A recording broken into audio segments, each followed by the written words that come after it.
একা একা বসে দিচ্ছি, একা একা চিকেন নিতে আসছি, একা একা বসে দিচ্ছি, মনটা ভালো না।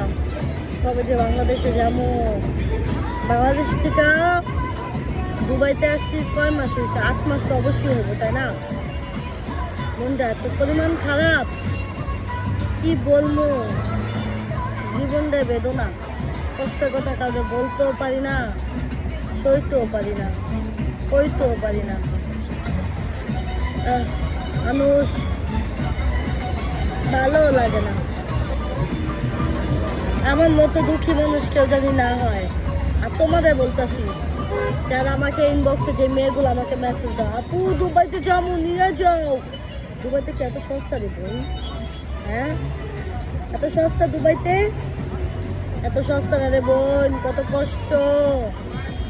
যদি বুঝতা তো দুবাই নাম কোনো দিন তুলতা না। বিদেশ মানে কষ্ট, ফ্যামিলি রেখা আসা অনেক কষ্ট। আরে আমার মাথা ব্যথা করতেছে।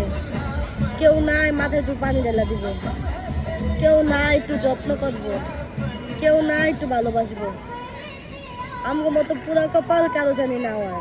তা বোন তোমাকে কইতাছি, দুবাই আসছো না, বাংলাদেশে আসছো, ভালো আছো। আর এখন মেয়েরা আমাকে কেন ইনবক্স করো? সমস্যাটা কি তোমাদের? এত মেসেজ করবা না, আমার ভাল লাগে না।